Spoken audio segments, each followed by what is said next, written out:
Telangana high court website hack అయింది. డీజీపీకి Telangana high court registrar ఫిర్యాదు చేశారు. గేమింగ్ సైట్లోకి వెళ్తోందని కూడా రిజిస్ట్రార్ ఫిర్యాదు చేశారు.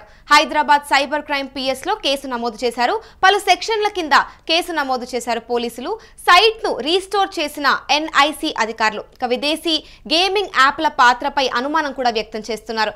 ఇక ఇదే అంశంపై మరింత సమాచారం మా ప్రతినిధి వెంకట్ అందిస్తారు. చెప్పండి వెంకట్, ఇప్పుడు ఏదైతే Telangana government high court website hack అయ్యిందో దీని గురించి మీ దగ్గర ఉన్న సమాచారం ఏంటి? గత కొంతకాలంగా కూడా ఈ సోషల్ మీడియా అకౌంట్స్ కానీ వెబ్సైట్లు కానీ హ్యాక్ అవ్వడం మనం చూస్తూనే ఉన్నాం. రీసెంట్ గా జనసేనకు సంబంధించి అఫీషియల్ ట్విట్టర్ హ్యాండిల్ కూడా అఫీషియల్ హ్యాండిల్ కూడా హ్యాక్ అయింది. ఇక ఇదే క్రమంలో మరికొన్ని వెబ్సైట్లను కూడా కొన్ని ప్రముఖ వెబ్సైట్లను కూడా హ్యాకింగ్ చేసే ప్రయత్నం అయితే జరుగుతుంది. ఇక ముఖ్యంగా విదేశాలకు సంబంధించిన వాళ్ళు హ్యాకర్లు ఎవరైతే ఉన్నారో భారత్ లోని ప్రభుత్వ వెబ్సైట్ రీసెంట్ గా కూడా సచివాలయంలో ఒక హ్యాకింగ్ కు సంబంధించిన వార్తలు వచ్చాయి. ఇక ఇప్పుడు తాజాగా తెలంగాణ హైకోర్టు వెబ్సైట్ ను హ్యాక్ చేశారు హ్యాకర్లు.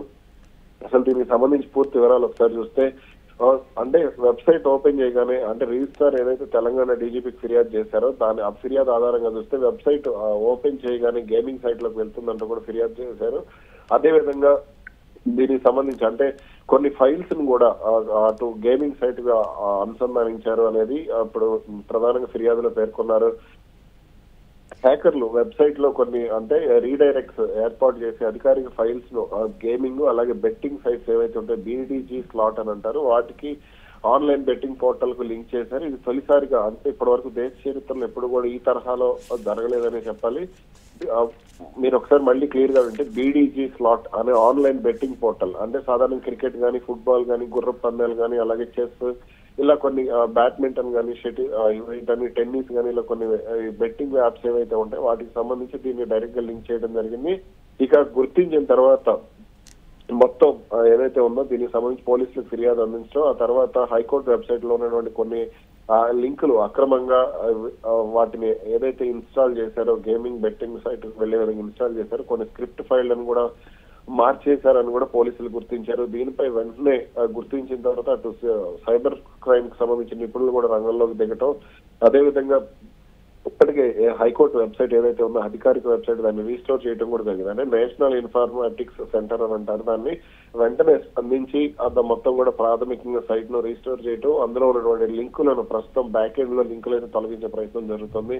ఇక దీనికి సంబంధించి ఇప్పటికే సైబర్ క్రైమ్ పోలీస్ స్టేషన్ లో కేసు కూడా నమోదైంది. పలు సెక్షన్ల కింద కేసు నమోదు చేశారు. ఐపీసీ సెక్షన్లతో పాటుగా ఐటీ చట్టం కింద సెక్షన్లు కూడా నమోదయ్యాయి. ప్రస్తుతానికైతే అసలు ఎవరు చేశారు ఏంటని అనే దానికి సంబంధించి స్పష్టత లేకపోయినా ఈ హ్యాకింగ్ వెనుక మాత్రం విదేశీ గేమింగ్ యాప్స్ ఉండే అవకాశం ఉంది. ప్రత్యేకంగా బెట్టింగ్ పోర్టల్ లింక్ అయిన వ్యవహారం నేపథ్యంలో ఇది స్పష్టంగా వాళ్ళదే గేమింగ్ యాప్స్ వ్యవహారం అనేది తెలుస్తోంది. మరి ఇప్పుడు ఈ హ్యాకింగ్ కి సంబంధించి ఎటువంటి సెక్యూరిటీ లోపాలు ఉండొచ్చు అని అంటారు?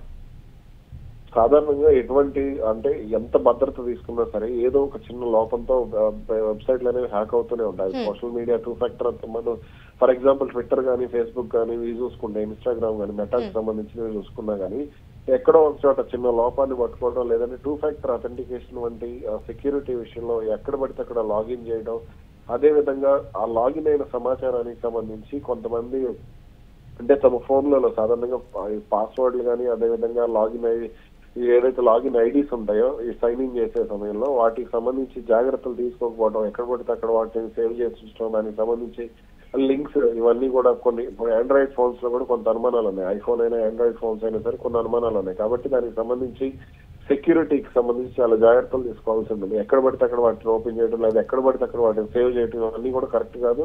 ఇప్పుడు జరిగిన హ్యాకింగ్ కూడా అదే విధంగా జరిగి ఉండొచ్చు అనేది ప్రధానంగా కనపడుతుంది. దీంతో ఇప్పటికే దానికి సంబంధించి లాగిన్ పాస్వర్డ్స్ తో పాటు లాగిన్ ఐడీస్ అన్ని కూడా మార్చే ప్రయత్నం అయితే జరుగుతుంది. ఇప్పటికే ఎన్ఐసి అధికారులు దీనికి సంబంధించి మొత్తం కూడా సైట్ ను రీస్టోర్ చేశారు. మళ్ళీ పూర్తి స్థాయిలో భద్రతను పెంచే విధంగా ఎవరైతే వాళ్లకు హైకోర్టుకు దీన్ని వెబ్సైట్ ను సంబంధించి సాఫ్ట్వేర్ ప్రొవైడ్ చేస్తున్నారో వాళ్ళతో కూడా ఇప్పటికే చర్చలు కూడా జరిపి దీన్ని మరింత భద్రంగా ఉండే విధంగా జాగ్రత్తలు తీసుకోవాలంటూ కూడా హైకోర్టు కోరడం జరిగింది. ఇక దీనికి సంబంధించి ఇంకేదైనా సమాచారం లీక్ అయి ఉందా లేదంటే హైకోర్టులో ఉన్నటువంటి ఏమైనా ఫైల్స్ ఏమైనా డిలీట్ చేశారా, అసలు వెబ్సైట్ లో ఉన్నటువంటి కేసులకు సంబంధించి ఏమైనా డిలీట్ అయినాయా అనే దానికి సంబంధించి కూడా ఆలోచిస్తున్నారు.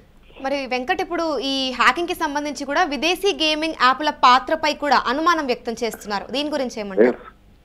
ఖచ్చితంగా. ఎందుకంటే ఈ బెట్టింగ్ యాప్స్ ఏవైతే ఉంటాయో మనం సాధారణంగా ఇప్పుడు మన తెలుగు రాష్ట్రాల విషయానికి వస్తే తెలుగు రాష్ట్రాల్లో Bet365 కానీ లేదంటే ఇతర ఇప్పుడు Dream11 కానీ ఇలా వాటికి కొన్నిటికి అనుమతి ఉండదు.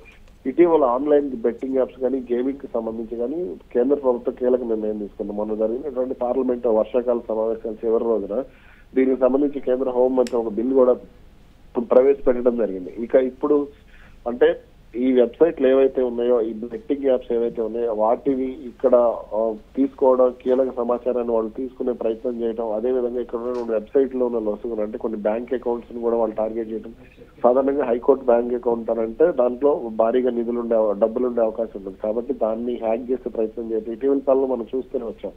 ఏదైతే డిజిటల్ అరెస్టులు కానీ లేదంటే సైబర్ క్రైమ్ డబ్బులు అకౌంట్ లో హ్యాక్ చేసి డబ్బులు తీసుకోవడం ఇవన్నీ కూడా మనం చూస్తున్నాం. కాబట్టి ఈ తరహాలో కూడా ప్రయత్నం చేసి ఉండవచ్చు. హైకోర్టు బ్యాంక్ అకౌంట్ కూడా వాళ్ళు హ్యాక్ చేసే ప్రయత్నం చేసి ఉండవచ్చు అనే ప్రచారం కూడా జరుగుతుంది. అలాగే వాళ్ళు ఈ వెబ్సైట్ లో లాగిన్ అవడానికి కూడా ప్రధాన కారణం హైకోర్టుకు సంబంధించి కీలక సమాచారం కోసం వాళ్ళు ప్రయత్నం చేశారనేది తెలుస్తుంది. Thank you Venkat. Telangana high court website hack విషయంలో డీజీపీకి తెలంగాణ హైకోర్టు రిజిస్ట్రార్ ఫిర్యాదు చేశారు. గేమింగ్ సైట్లోకి వెళ్తోందని కూడా రిజిస్ట్రార్ ఫిర్యాదు చేశారు. హైదరాబాద్ సైబర్ క్రైమ్ పిఎస్లో కేసు నమోదు చేశారు. పలు సెక్షన్ల కింద కూడా కేసు నమోదు చేశారు పోలీసులు. ఇక సైట్ను రీస్టోర్ చేసిన ఎన్ఐసి అధికారులు విదేశీ గేమింగ్ యాప్ల పాత్రపై కూడా అనుమానాలైతే వ్యక్తం చేస్తున్నారు. తెలంగాణ హైకోర్టు వెబ్సైట్ హ్యాకింగ్ విషయంలో ఏదైతే జరిగిందో హైకోర్టు అఫీషియల్ వెబ్సైట్లో ఒక్కసారిగా ఆన్లైన్ గేమింగ్ యాప్ అయితే ప్రత్యక్షమైంది. దీంతో హైకోర్టు రిజిస్ట్రార్ డీజీపీకి ఫిర్యాదు చేశారు. వెబ్సైట్లో ఆర్డర్ కాపీలు అప్లోడ్ కావడం లేదని, నైట్ ఓపెన్ చేస్తే గేమింగ్ యాప్లోకి వెళ్తుందని పిటిషన్లో పేర్కొన్నారు. హైకోర్టు రిజిస్ట్రార్ ఫిర్యాదు మేరకు హైదరాబాద్ సైబర్ క్రైమ్ పిఎస్లో కేసు నమోదు చేశారు. పలు సెక్షన్ల కింద కేసు నమోదు చేసిన పోలీసులు దర్యాప్తు చేపట్టారు. విదేశీ గేమింగ్ యాప్ల పాత్రపై పోలీసులు అనుమానం వ్యక్తం చేస్తున్నారు. సైట్ హ్యాకింగ్కు గురి కావడంతో కాసేపు కోర్టు కార్యకలాపాలకు అంతరాయం ఏర్పడిందని ఎన్ఐసి అధికారులు వెంటనే హైకోర్టు వెబ్సైట్ను రీస్టోర్ చేశారు. దీంతో యథావిధిగా కోర్టు కార్యకలాపాలు అయితే నడుస్తున్నాయి.